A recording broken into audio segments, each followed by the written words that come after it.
Okay. Look who's back. I'm here, you can't get rid of me. Alright, so we are doing another fan fiction versus literary fiction discussion today. We are going to be talking about how we balance serious scenes with humor in our writing. I don't. I do, Yeah. I just... So like, and I was thinking about this because I, like, especially in like pre-college level writing, like anything I wrote before I was like actually in college, I rely... Hello? Go outside. I relied a lot on like, I got a lot of inspiration from sitcoms and cartoons.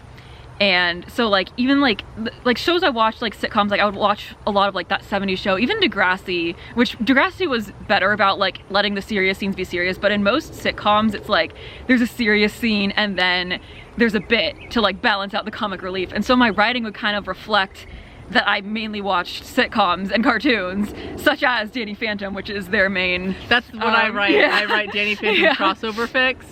I write so many of those. Yeah, so I thought this would be a good discussion topic for us, which is like how we balance the humor with the seriousness. Yeah, because for me, with my fan fiction, again, like we said, I write a lot of Danny Phantom fan fiction.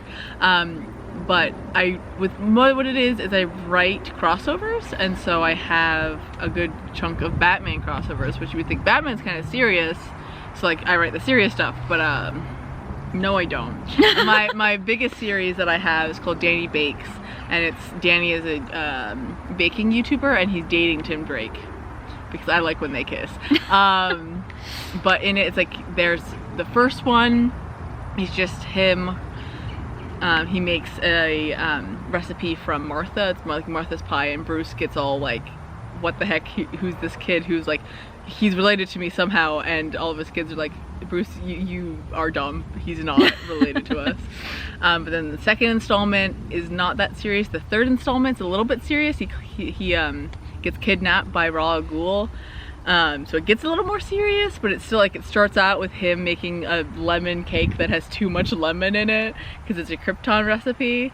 But towards the middle of it, it gets more serious because he's revealed that he's a ghost to Tim, and it's like, identity reveal. Also, he might die. But it's still a cartoon, and so it's like, okay, Danny is being not tortured. Well, not tortured, by Ra's al Ghul. No spoilers, because then you can read it. And yeah. I won't spoil what happens. I'll link your AO3 again in the description. I think that one's locked, so you have to have an AO3 account for it. But it's super easy to get an AO3 account. Anyway, but it's like, I don't write a lot of fluff because it's harder to write than conflict. But it's interesting because people are like, oh, Danny Phantom, that's a silly, goofy show. And then I'm out here writing about the fact that he gets kidnapped by Ra's al Ghul. See, I feel like I have the opposite problem where like with some of my series, I have like a vault document of just fluff that between those characters that would not fit into the actual story. So like I just like have that to like read on my own time. Like it's literally fan fiction about my own book because I'm like too many bad things happen to them. I want to read some fluff. Basically with my fanfiction, there are serious parts in it, like my Princess Diaries fanfic, where it's Princess Diaries and Danny Phantom. It's my favorite one, don't tell nobody. It's like my magnum opus, I think, where Danny is Mia, so he's the Prince of Genovia. He's also the trope where he's the Ghost King, so he's like, the first chapter, Clarice is like, and then you're the Prince of Genovia. He said, you know, screw this. I don't want to be a king of someplace else. Are you kidding me? This is wild. I'm not gonna do that. What is that? Okay. He's like, I don't want to be doing that. No thanks. Peace out, y'all. But then he has a lot of character development of where he's like, okay, maybe I will. I can take up the mantle, yada yada. And there's like some silly parts in it because he's still Danny, still himself. But there is a good chunk of serious stuff in it where like the Ring of Rage affects him, and so it's him having to deal with that, and then the press, and then it's him having to figure out how he wants to balance his relationship with Clarice and Joe and such. And so it's like, there are, like, I do have lighthearted moments. I don't so much have humor in a lot of my fics. I think that's so funny that you do too much seriousness and I do too much comedy. And you think it'd be swapped, considering? Well, considering your book. I know everybody who read Saving Summer is like, where was the comedy? Yeah, I could have. I was specifically. Did we mention this in the last video? Yeah. Yeah, the fact that her book put me into triggered me so badly. I have not finished it, but that means it's really good. It's really well written. Y'all should read it, but stop if it is triggering you. But like.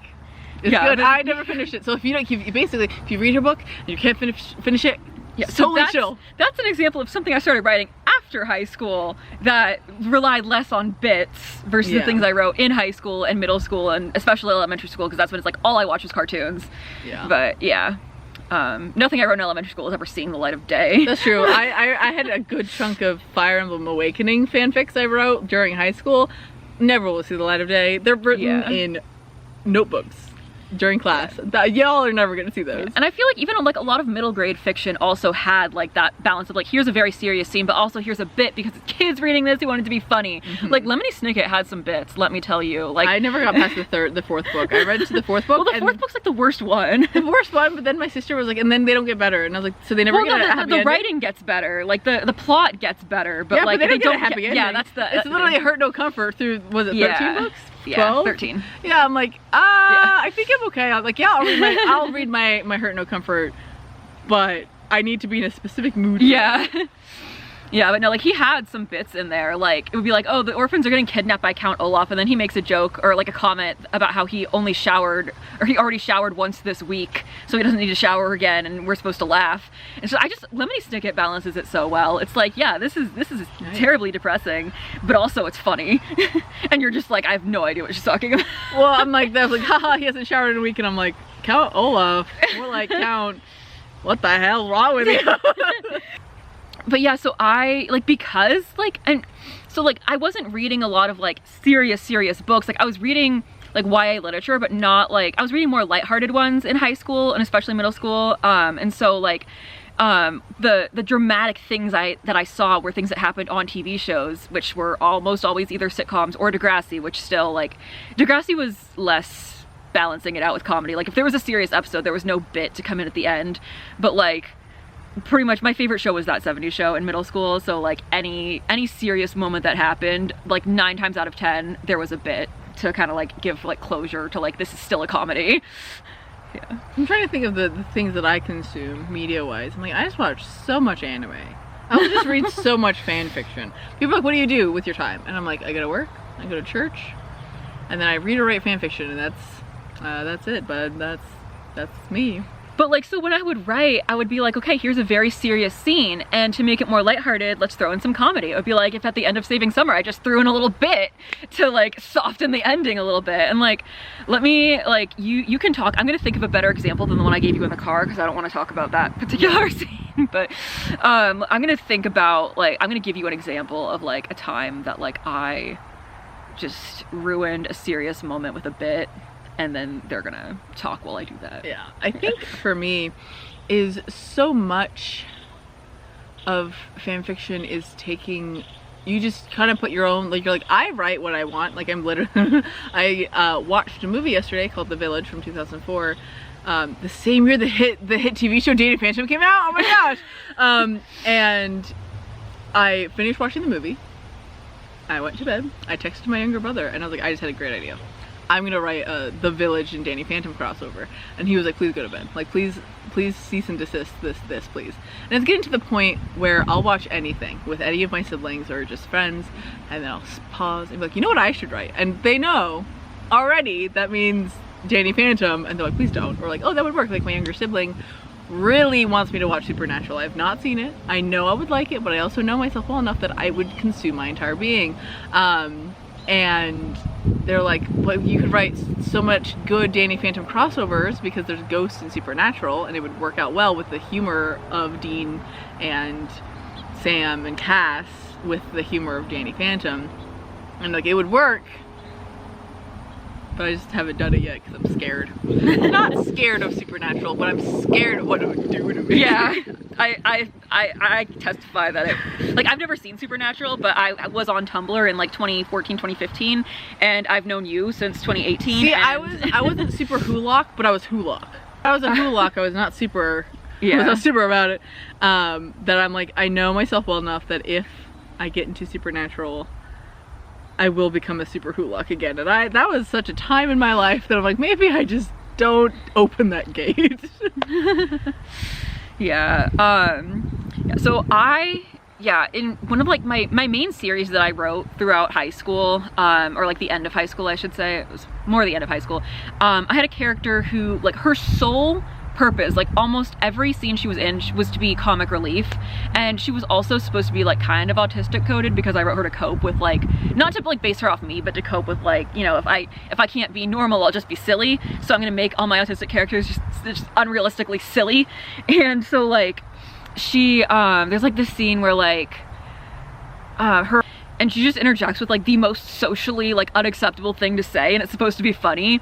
Or like there's a scene where like one of the characters is in the hospital, like going through like this life-changing medical event, and then she comes in with Blue and she's like, congratulations, I heard like this, like, or like, yeah, she's like, congratulations, and then she's like, why do you have congratulations, Blue? And she's like, well, because when my aunt was in the hospital giving birth to my cousin, my mom said we needed to bring her balloons for congratulations, so that's what I'm bringing you since you're in the hospital. And it was like, that was like a very, very dramatic scene that she just like comes in and ruins with the comic relief, because I'm like, oh, I need to have something funny here, because it's too sad, it's too serious, so there has to be something that's just like unrealistically funny. Yeah, I think a lot of writers, I'm trying to think of an example, and then I can't think of a single example, but I'm sure if I say, you know, plenty of writers, then you guys can think of one, of where they're kind of scared of serious scenes. They're scared to have something serious and have something really dramatic that isn't like downplayed for something or whatever. I see that a lot in the hit show My Hero Academia, which I'm a fan of, and you can have opinions about that, and that's fine. I've never watched a lick of anime in my life. But like with My Hero Academia, they got better at it, but towards the beginning episodes, they tried really hard, like, and then this really serious thing, and then it's fine and chill. Like we as a society, as a fandom, move on too quickly. The fact that Bakugo literally was like, take a swan dive off the roof and then pray for a quirk in the next life, and then it moves on, and it's like, yes, he's gotten character development since then. But what the fuck, Bakugo? Like, what the hell was that about? Like, I understand you're like, I understand where you were mentally at that point, but we moved on from that way too quickly, in my opinion. So we had to get to the silly, goofy, and then All Might says, eat this for his piece of hair, and then he blows his arms off. Not actually, he just breaks them. But like, I feel like we moved on from that too quickly, of like, oh, and then he said that, and it never was brought up again. It's brought up in fanfics. Holy moly, is it brought up in fanfics? But like, is it brought up in my fanfic? Yeah, I'm writing a My Hero Academia rewrite. Anyway. Does it also involve Danny Phantom by any chance? It does not. Oh, okay. This one's a standalone, but he is a vigilante and his name so if is Danny's Phantom. not your thing. If Danny's not, yeah, if Danny Phantom's not your thing, I have a My Hero standalone. That screaming kid is a paid actor. He's like, you're writing something more than, yeah, I think that's my only standalone. I'm checking. I can't remember. I have too many fics. Yeah, so the thing is, I did read serious books. Like, I read If I Stay. I read books where like serious things happened and there was no bit to like come in and soften it, but it just didn't click that like a good book, like a good like serious book doesn't need a bit. Like, I was for lack of a better way of saying, I was addicted to the bit. Like, I wanted to be funny. I wanted as many one-liners as possible so that people remembered that my book was funny. Meanwhile, this character's like literally like having a life-changing medical event happen, or like having a very dramatic relationship event happen, or like, I won't give any actual spoilers because that is a series that I do like have seriously like very much rewritten since high school, and like plan to do something with someday. It's not what I'm gonna do after University Story, but it's like in the future. Slay. Yeah. So is that your only standalone? Yes. Okay. So the My Hero fic is the only I wrote a standalone one shot of Mystic Messenger, but that was to cope with if you know, you know, once you get to the end of figuring out what's in the apartment. That was my way of dealing with it. I wrote fanfiction about it. I understand all those words separately. Yeah, it's a dating sim. Oh, okay. Yeah, I'm not on those. That's okay. It's kind of insane. Missing Messenger, if you know, oh my lord, it's insane. Especially if you can do some like Juman's route. Juman's my husband, but oh my god. I thought you were gay. I am gay. Okay. You just have a husband. I just have a husband. Okay. I'm gay, but anime men exist and they look nice sometimes, so it's fine. Can't relate. Yeah, so that's all I had in my notes.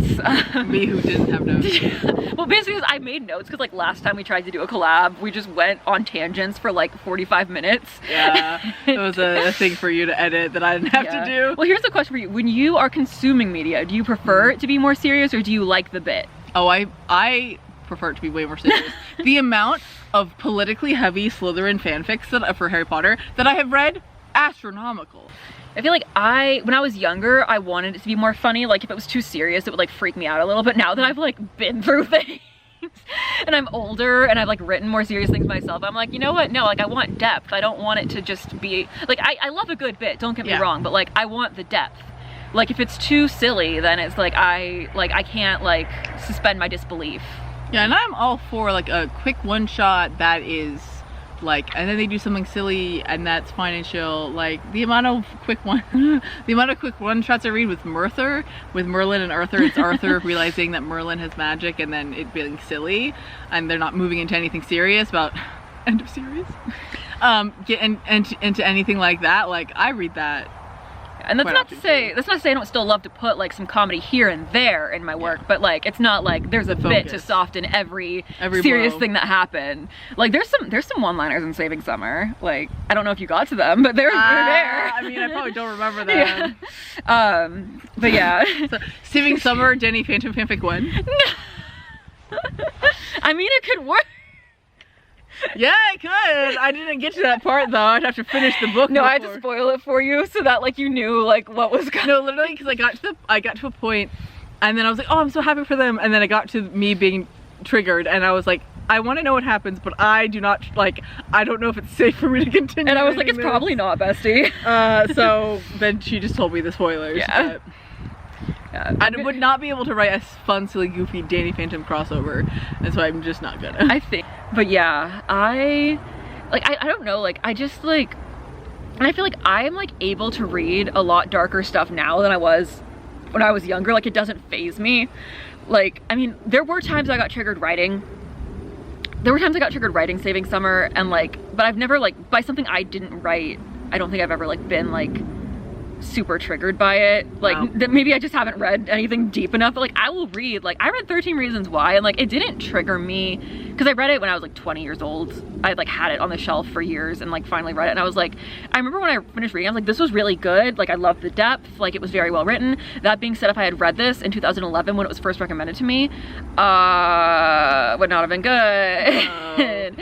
I've not read 13 Reasons Why. I would not advise it for you. Yeah, well, the fact that I have, and like I have read some fanfics that get pretty in depth. Like there's a trope that I read for My Hero Academia is where either Izuku is quirkless, and so that comes with all of that of All Might telling him he can't be a hero when he's quirkless, or where he has a reincarnation one where if he dies he just comes back to life. I've read a good chunk of those, and so he's not in the greatest mind space on either fix, at least how they start. So like anyway, yeah, there are a couple of fics where people are like, please be safe, and I'm like, I'm choosing not to be safe. Yeah. Anyway. Yeah, and it was interesting because like I could write really dark stuff and it like would not faze me, but then like when I was writing, I believe the exact scene that you had to stop reading on, I was writing that in like the fall of 2020, and I remember like one of my like close friends was like going through some mental health stuff and was kind of like off the grid dealing with it. And I have phases of my life where I become very aware of people's mortality. And especially like during like lockdown, like we weren't seeing each other, like she was off the grid, so we weren't talking. If my mental health will sometimes get to a place where I do not have object permanence with people. So it's like, if I was like not like hearing from her, I would be worried that like something maybe would have happened. And then I was writing that scene in Saving Summer and I'm like, maybe I shouldn't be doing this right now. And I'd go work on Violet's novel instead, because nobody dies in Violet's novel. Oh, phew. I know, you can read that one. Yay! Yeah. Because you'll read my... The way that cut off was so funny. Like, what did you ask? I said, cause you're gonna read my fantasy novels, right? Yes. Hey, I read Hunter's fantasy novel, which is like not my genre. I could read yours. I mean, my music and magic one is gonna be fantasy, but it's not. Like, I just want to feel your passion for the story. That's all I want. Like, if it's outside of my regular genre, I just want to feel your passion for the story, and that'll get me through like the parts that are like. Well, of music and magic, that name is not pending. That's the name of the book is gonna be. The pending is that I have to write it. This could be gay. Okay. So I do like it gay. I have to read it if I'm gonna format it for you. You're right. Yeah. Yeah. I do like formatting my own stuff though, because like sometimes when I'm formatting, I'll come across something that I'll be like, actually I want to change that at the very last minute. Or like I'll come up with like something that both me and my editor missed, and like maybe like there's like a smart quote where it should be a straight quote, or vice versa. I don't know, like because like I was typing in Word or something instead versus gay quote. No, but like, so that's why I prefer to format my own stuff, is because I'm like, then like I get to make every decision up to like the final files. So like if I format it for you and you're like, actually I want to do this myself, you're not gonna be. I'm not gonna be offended. I think we can wrap up. I think we've said everything there that we need to say about this topic. We'll talk for another 45 minutes. I'll post another outtakes video. I have a secret playlist where I put our outtakes video last time. So yeah, I'll put the outtakes video there. Send it to me so that I can watch it. Yeah. So yeah, let us know what you want us to talk about next, because we may be seeing each other again in a couple weeks. Yeah. So and even if you like, let's say you want to hear more about, like, you want to hear less me talking about fan fiction, feel free, or like, because I am gonna eventually write actual stuff. Well, fan fiction's actual stuff, but I'm gonna write actual books. Yeah, canon. I don't know, like your canon. My canon. Yeah. But yeah, so, and I don't have a channel yet. I'm getting closer and closer. I'm getting to making my own. Yeah. It would just be my own. It would just be Podfix. There's something to collab on your channel too. Yeah, my channel would just be Podfix of my own fan fiction. Okay, and then occasionally a collab with me. They collab with a real life author. Get people to your channel. They click on mine and they're like, this isn't a Podfix. What's happening? Yeah. No, like literally, like I feel like people are gonna watch this and be like, I want to hear more of that one. Like I feel like everyone who watches our videos is like, I want more of that one. Why? Holy moly. I don't think I'm that interesting, but alright. If you think I'm interesting, leave a like. Or if you think I'm interesting, leave a like. That's or true. Just like it. Or just like subscribe. Or just buy Saving Summer on Amazon or Barnes & Noble. Or just send me money for no reason. Don't do that. But buy Saving Summer, even if it just sits on your shelf like it does mine. And hey, and if you only get halfway through it and it does trigger you, her literal best friend had to stop halfway. Yeah. So like, no shame in that. Yeah. Anyway, stay safe. Peace out, gamers. Yeah.